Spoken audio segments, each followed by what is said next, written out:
Ẹniọla Badmus tọrọ àforíjì lọ́wọ́ Ọmọborty, èyí lohun tó ṣẹlẹ̀.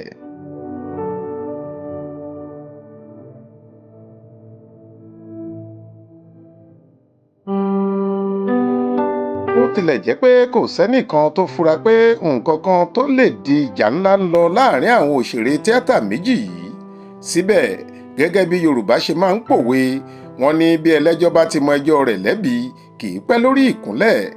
Èyí ló ṣe rẹ́gí pẹ̀lú bí gbajúgbajà òṣèré tíátà tó ti di olóṣèlú ni Ẹniọla Badmus, táwọn èèyàn tún mọ̀ sí Wúlé Bàǹtù tàbí gbogbo bígẹ̀s, ṣe tọrọ àforíjì àtọkànwá lọ́wọ́ ọ̀rẹ́ rẹ̀ tóun náà jẹ́ ìlúmọ̀ọ́ká onítíátà tó kún níwájú kún lẹ́yìn ni abilékọ Abíọ́dún Ọ̀kẹ́owó, tí ọ̀pọ̀ àwọn olólùfẹ́ rẹ̀ mọ̀ sí Ọmọborty.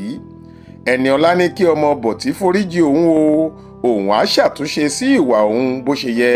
Ohun tó ṣẹlẹ̀ ni pé ọjọ́ àbámẹ́ta sátidé ọjọ́ 7 oṣù kẹsàn-án ọdún 2024, ìyẹn òpin ọ̀sẹ̀ tó kọjá yìí, ni Ẹniọla Badmus sí ayẹyẹ ọjọ́ ìbí rẹ̀. Ọjọ́ náà ló pé ẹni ọdún tuntun lókè èèpẹ̀, gẹ́gẹ́ báwọn onítíátà sì ṣe máa ń ṣe. Gbogbo àwọn ẹlẹgbẹ́ rẹ̀ àtàwọn olólùfẹ́ rẹ̀ ni wọ́n ṣàjọyọ̀ ọmọ ọlọ́jọ́ ìbí yìí lórí ẹ̀rọ ayélujára. Báwọn kan ṣe ń gbé fọ́tò rẹ̀ sí i, bẹ́ẹ̀ làwọn míín ń lo fídíò rẹ̀ tí wọ́n sì ń kọ ọ̀rọ̀ àdúrà, ọ̀rọ̀ ìdúpẹ́ àti ọ̀rọ̀ ìwúrí nípa obìnrin arẹwà tó lómi lára dáadáa náà.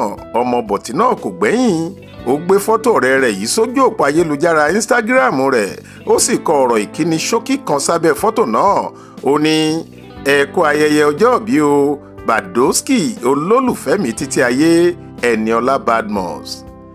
Ìkíni ọjọ́ ìbí yìí ni Wúlé Bàǹtù tó ti di olùdámọ̀ràn pàtàkì lórí ètò àríyá àti fàájì sí olórí ilé ìgbìmọ̀ aṣojúṣòfin àpapọ̀ l'Àbújá, Ọ̀nàrẹ́bù Tajudeen Abbas rí, tó sì fi tìdùnnú dúpẹ́ lọ́wọ́ onítíátà ẹlẹgbẹ́ rẹ̀ ọ̀hún.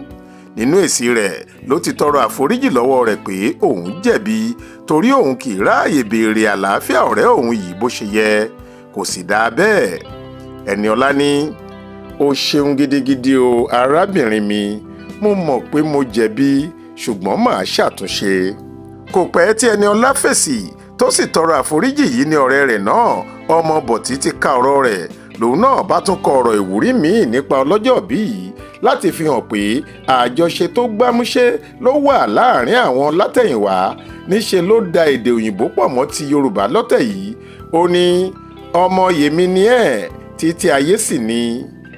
Èdè Ìjẹ̀bú ló ń pe ọmọ Ọ̀yá ní ọmọ yèmí. Gbogbo ọjọ́ 7 oṣù kẹsàn-án lọ́dọọdún ni Ẹniọla Badmus máa ń ṣayẹyẹ ọjọ́ ìbí rẹ̀.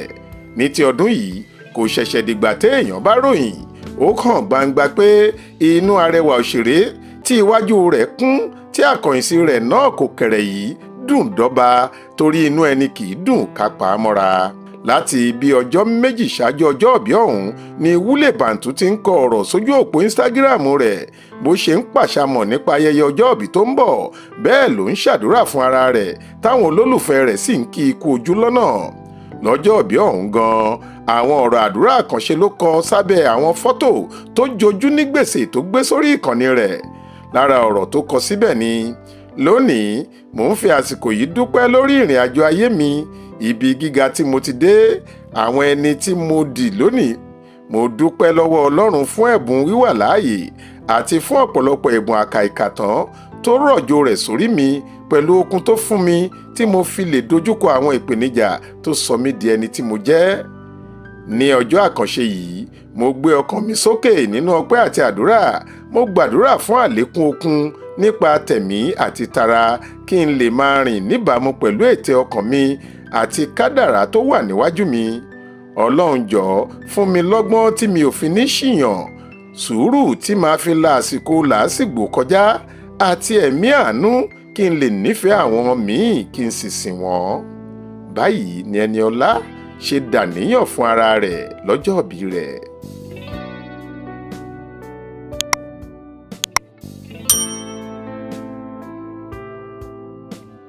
Faith Adébọ́lá ló ń ròyìn fún Ìta Fàájì.